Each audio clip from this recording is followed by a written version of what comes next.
Hey everyone, welcome to He's Not Wrong. I'm your host, Chad D.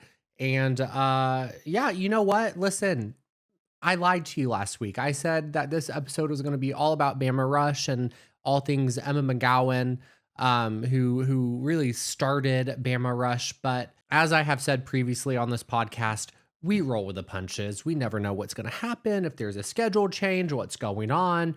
Things change day by day, and you just have to be able to adapt. And that's what we're kind of doing right now. We're adapting because this is now a solo episode. We are back in my little homemade studio here in my apartment in Birmingham, Alabama. And we'll be filming and recording with Emma later this week for it to be released next week. So you can look forward to that. This episode's coming out on Mother's Day. So if you're listening and you're a madre, happy Mother's Day. My co-host Gray just jumped on my desk. So that's how you know we are back in business. I don't know if this is going to be a long episode or if it's going to be a short episode, but there are a few things that I have planned that I do want to talk about. And the first item on the list is about how I associate different mediums. And when I say mediums, like different content, art, movies, TV shows, music, smells, sounds, how I associate it with places and people. And if you know me, you know that for years I have had a love affair with New York City. And that I don't know where it came from. I fell in love with New York before I even ever stepped foot in that city. So I don't know where it came from. I don't know how I had that vibe from such an early age or understood it, but I did. And there's only a few TV shows that I've watched that, really capture what it is that I feel accurately matches the energy of New York City. When you step foot in that city, the energy that you feel, the electricity that you feel run through your veins, all of it. There's only two TV shows that I think accurately, for me, capture how I feel when I'm in that city. The first one is Broad City. That show is brilliant. After I watched the entire series, I binged it. I was looking at apartments. That show was everything to me. It still is everything to me.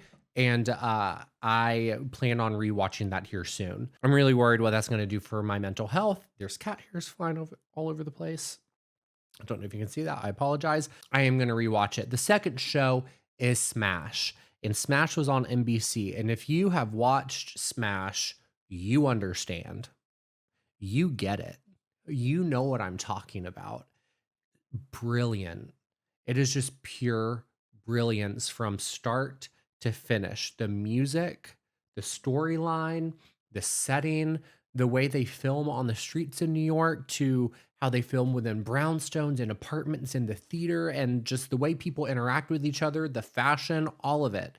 It truly makes me feel like I'm back in New York City, and it's very special in the way that it does that. Again, the first time I watched MASH all the way through season 1 and season 2, I was applying for jobs in New York. I was looking at apartments. I was just made it to a final round at BuzzFeed because that show inspired me that much that I was like, yeah, no, I need to be there. Plot twist, it didn't happen, but I say this because right now there is a Broadway show called Death Becomes Her, and it stars, I think her name is Jennifer Samard. I hope I'm pronouncing that correctly. And Megan Hilty. And Megan Hilty is in Smash with playing opposite of not Heather, Catherine McPhee. The show's been out for 15 years now, so you've had more than enough time to watch it. So I really don't care about spoilers at this point, but they're essentially both trying to fight for and audition for the same exact role of Marilyn Monroe. And the show follows them through that. But the way the show sets up these characters and the storyline, we're supposed to like Catherine McPhee and dislike Megan Hilty. We want Catherine McPhee to get the role of Marilyn.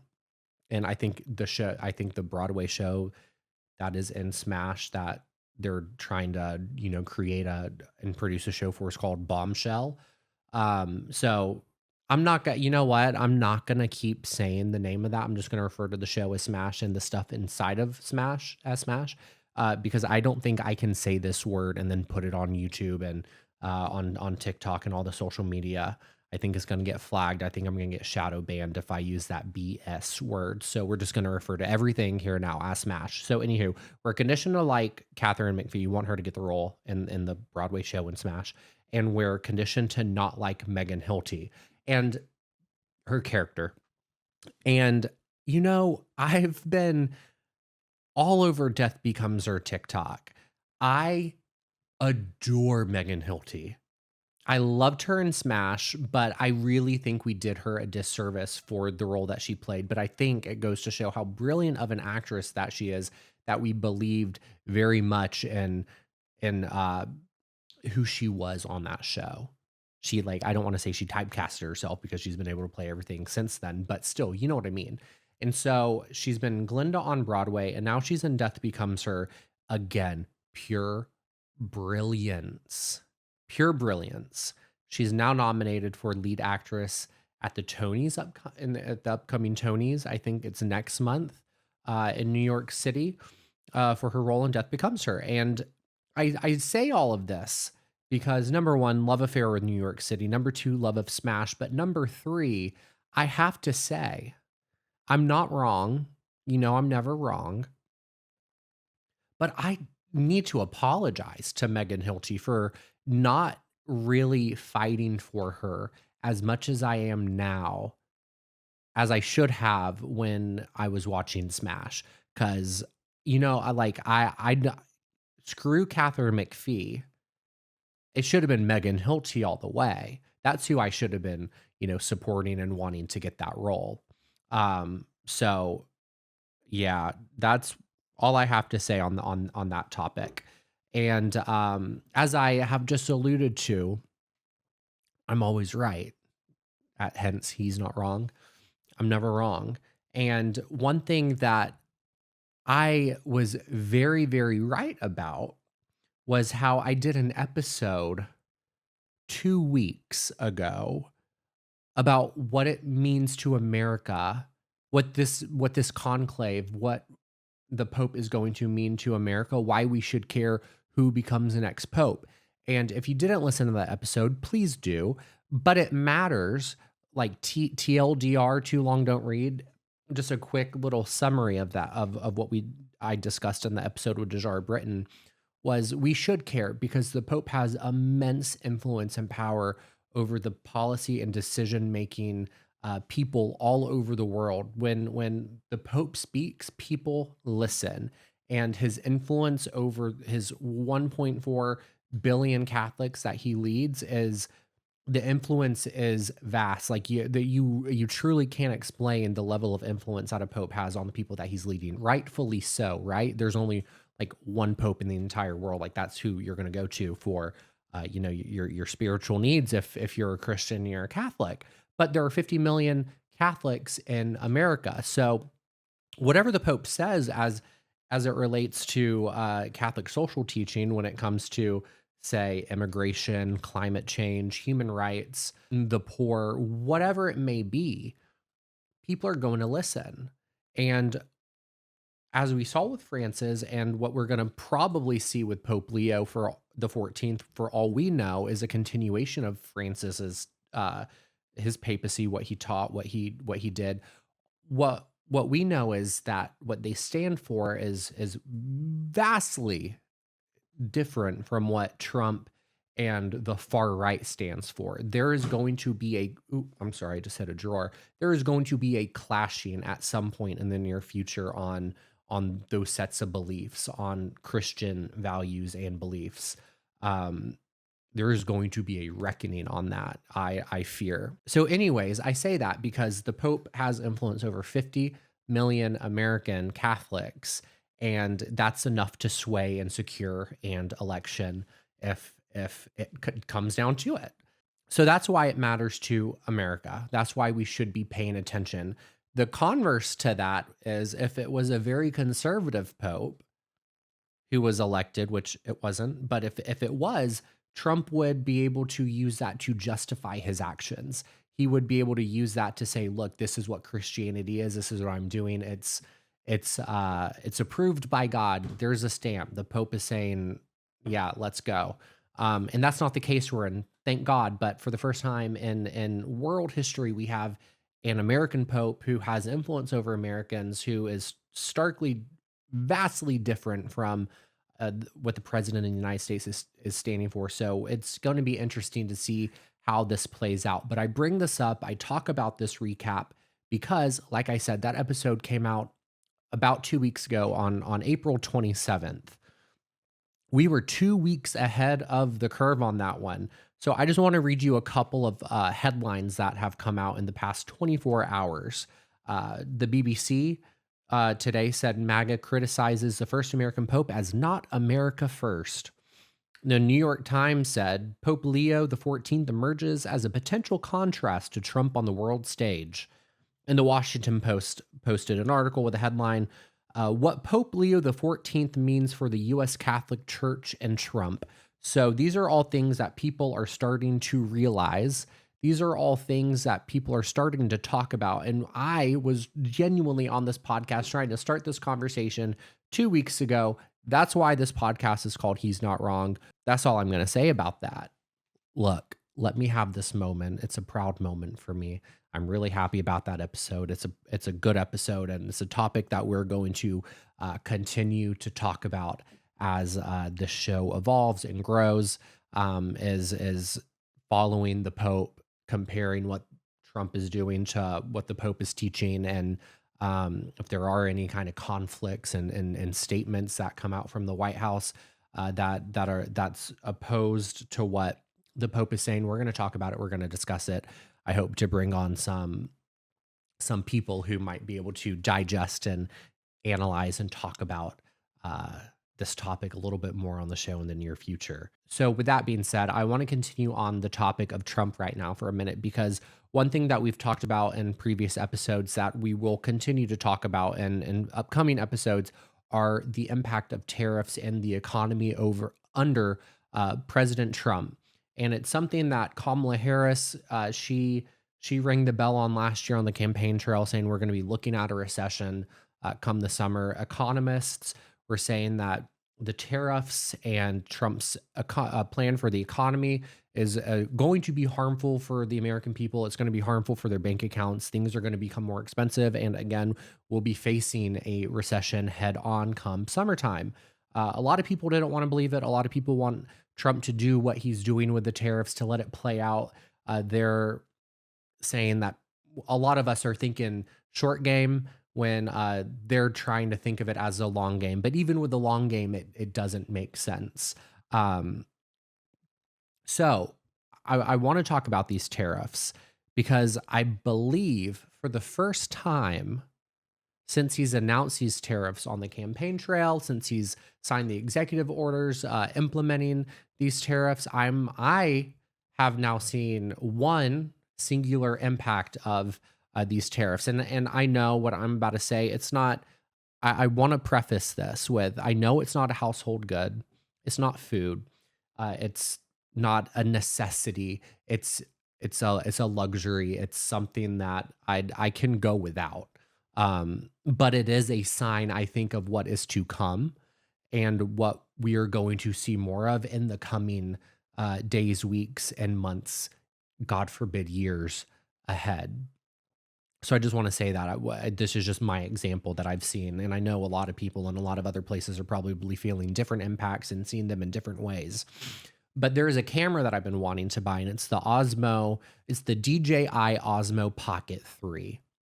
And I've been holding off on buying this little camera for social media content because it's been out for a while. And I'm like, well, what if they come out with the DJI Osmo Pocket 4? Odds are, with my luck, I would buy it and they would come out with the fourth version of it. So I've been holding off as long as I can. And today I was like, you know what? I kind of want to buy it. It would be fun to have.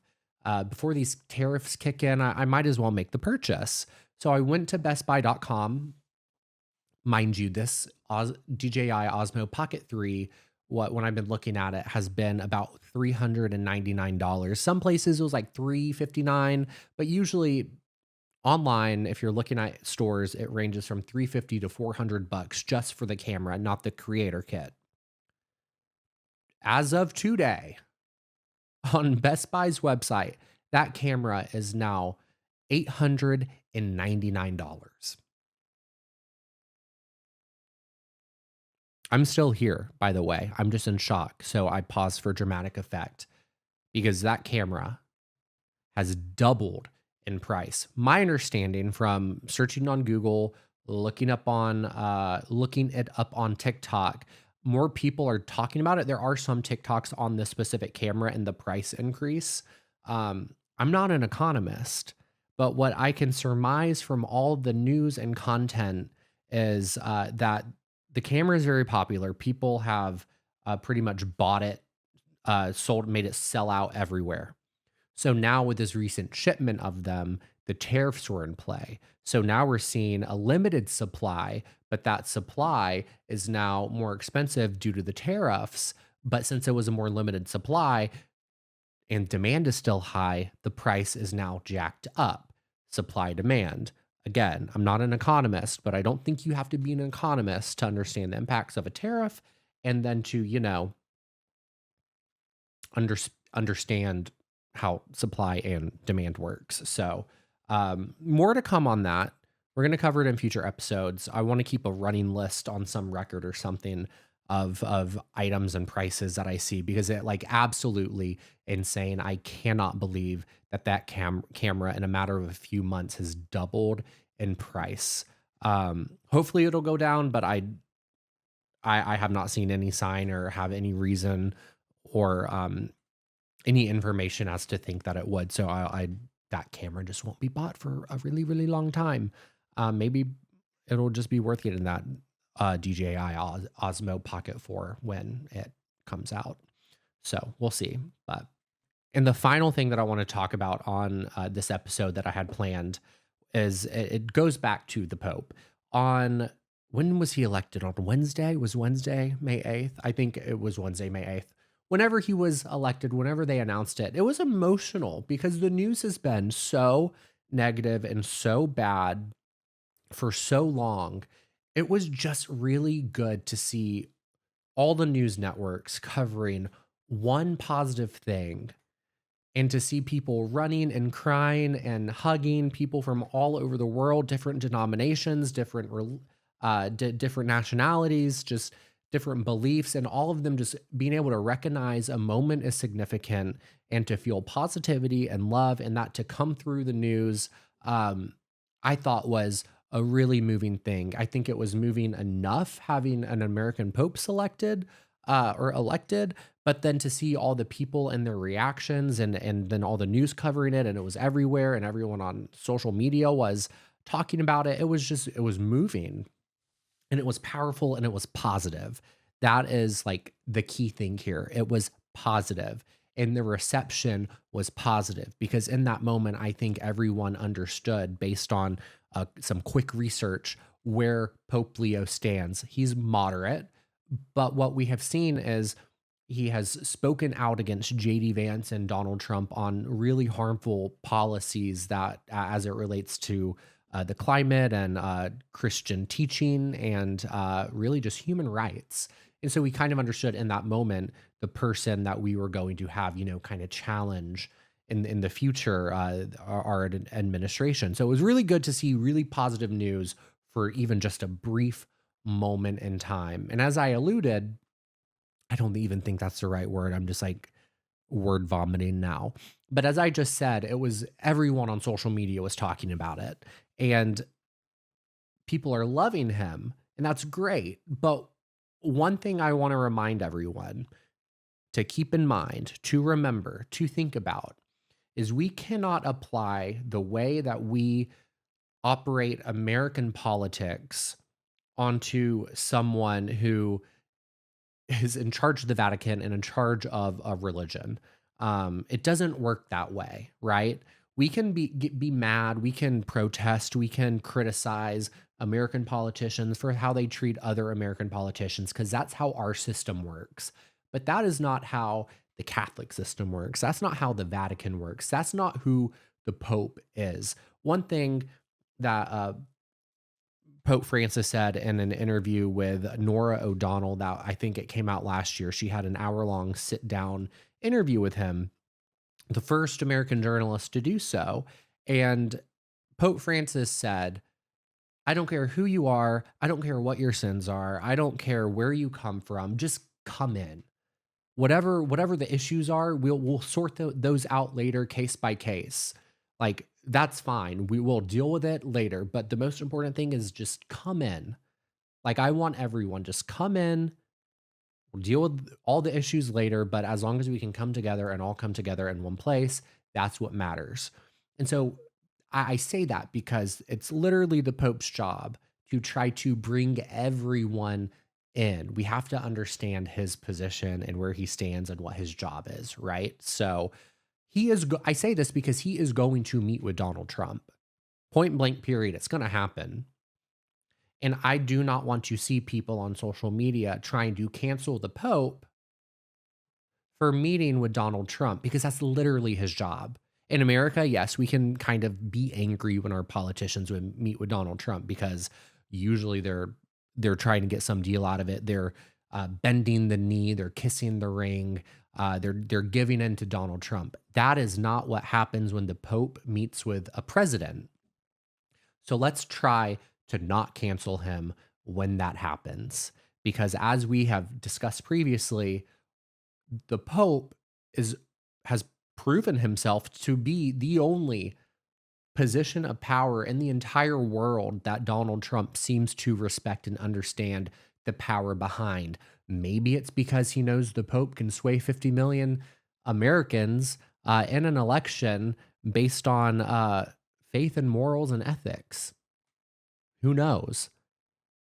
But we have to trust that the Pope that we saw push back against Trump and JD Vance on issues of immigration and climate change is the same person, and I know it is, that will speak directly to Donald Trump to his face and say, like, this isn't right. This is a human rights violation. It is a message that only he can give that Trump has to hear. So again, I say, let's not try to cancel the man when we see him meeting with Trump, because I feel like there will be a lot of people who are upset and disappointed and angry and mad when that meeting happens. And it's going to happen. But we have to let it happen. We can only wish and hope that Donald Trump can hear the words that will be said to him. They will be deserved. That is my final word on that issue. I'm going to try not to talk too much about the Pope. For what it's worth, I am not a practicing Catholic, but I did grow up Catholic. I went to a Catholic school, as I said in the last episode, for 13 years. And so it is something that's like ingrained in me. I understand it in a way that some people might not. Um, and so I want to be able to use that knowledge and that experience and be able to kind of give context to what's happening and what we're going to see. So, again, final say on that. So, it is now time for my favorite part of my solo episodes when I get to hear from you and listen to your voice messages about what it is that you're not wrong about over the past few weeks. I have been asking for voice messages from all of you to give me a call at my number as I vamp and try to bring up my phone number because I still don't know what it is. But I've been asking all of you to call 205-538-3202 or leave a voice memo in my Instagram DMs to again tell me what you're not wrong about. And so this one comes from my good friend Sarah in Colorado. Let's see what Sarah is not wrong about. Hey, Chad. It's Sarah, Auntie Sarah. So, I am not wrong about And you know what? I just passed the urgent care where we had to take Forte with his Hell's Itch sunburn. And it just got me thinking, oh my God, I need to call in and talk about what I'm not wrong about, which is being I want to cuss, I'm going to try not to. Being an advocate for your own health. No one knows your body like you do. No one knows what's going on in your body. You know when something's not right. You have to speak up, because a lot of times these doctors, especially at urgent cares, if you don't get someone who's amazing, then they see patients all day long. I'm not saying that they don't care about you, but if you are not the squeaky wheel and really saying, hey, something is like actually wrong, I need you to really take this seriously, then they might not. Oh God. Am I still with you? Sorry, unconnected from my car. But that was really it. You just have to go in. You have to be loud. You have to let them know what's wrong. If they misunderstand you, if they misinterpret something you said, you have to correct them.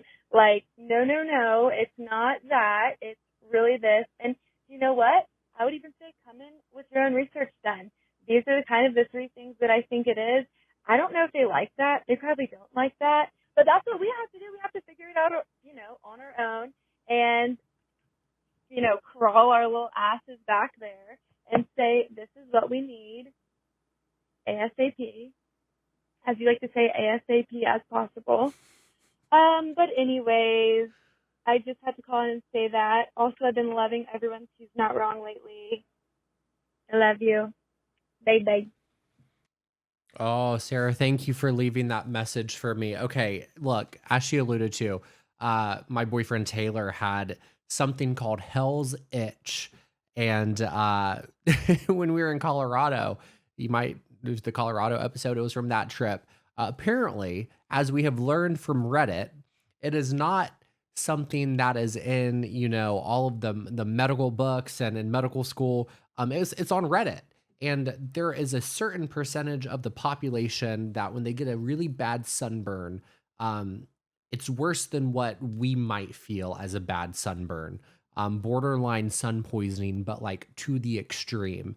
And there's a specific pain level. There's um, specific symptoms that you feel that qualify it to be Hell's Itch. So, after one trip to the urgent care, getting dismissed and being told to take a couple multivitamins, you kind of go home and the pain's still happening. Where do you take it? Naturally, you take it to Reddit, where more people are willing to discuss their scenarios and their symptoms. And thank God for sweet Sarah over here, because she was really able to get that doctor on the phone, and she was like pointing him to the Reddit. She was pointing him to like the one place in a medical book and from like Oxford that talks about really bad sunburn and a possible treatment for it, and pretty much forced his hand in giving her brother, my boyfriend, the treatment that he needed. And what did it take? It took being an advocate for oneself. We all knew that situation was wrong, the first doctor's trip. And it took a second doctor's trip after being advocates for our own health to really get the treatment that is necessary. So I very much do agree with you, Sarah. You were not wrong about that. I think there's a lot to be learned there. Doing your own research, really understanding your body, making sure that you just don't accept what a doctor says, but that you're understanding what they're saying. That if something doesn't sound right to you according to how you're feeling, give pushback, ask questions, make them explain it. Absolutely nothing wrong with that. I agree. You're not wrong. Be an advocate for your health. So we got one more voice message left in this episode. And then you know what? We're just going to call it a day. And this voice message comes to us from Lindsay in Alabama. But you want to know what I'm not wrong about today, because it just happened. I went to Starbucks today and I went to go pay, and the person said, oh, the person ahead of you paid for your order. And I said, oh, great, thank you. And I didn't pay for the person's order behind me, because you want to know what? It's for me to enjoy. It's for me to take that when I needed that today. Perfectly capable of paying for my Starbucks, but I needed that small little victory without the pressure of having to keep it moving forward. So I'm not wrong. I'm not wrong about just accepting the fact that someone wanted to pay for my coffee order. Okay, cool. So, Lindsay, you know what? You're not wrong. Sometimes you just have to like take the small win. I think in this moment, it's fine. I've personally never had anyone pay for my Starbucks order at a drive-through as like one of those like pay it forward type things. But I don't think you're wrong for not continuing to pay it forward. You didn't ask for that. Someone wanted to pay for your coffee. All you know, they just wanted to be nice to the person behind them with no expectations that you were going to continue the chain. I think it's ridiculous sometimes. Like, do we know if the person paid for their coffee in front of them and how long did it go on for? Uh, all like the chain has to break at some point, and at that moment, you decided it was going to break with you, and there is nothing wrong with that because no one asked for the pay it forward system. I'm pretty sure the Starbucks employees kind of get a little angry. They're being underpaid to watch people do some like self-soothing on their soul by paying for someone's coffee behind them. Give me a break. You're not wrong. Enjoy your coffee. You don't have to always pay it forward. I do say sometimes it is nice. I'm assuming, as I said, it has not happened to me. But take the small victory, take the little win. No one knows what you're going through more than you know yourself. So if you needed it for that day, enjoy. And with that, that is all I had planned for this episode this week. I hope you come back next week for my big episode about Bama Rush with Emma McGowan. She just graduated from the University of Alabama. I'm really excited to have her on. I'm really excited to see you next Sunday. If you have a voice memo that you would like to share with me about what you're not wrong about, like I said, you can send it to me on Instagram as a voice DM to @He's Not Wrong podcast, or you can give a call to 205-538-3202 and leave me a voice message about what you're not wrong about. And until then, I will see you next Sunday.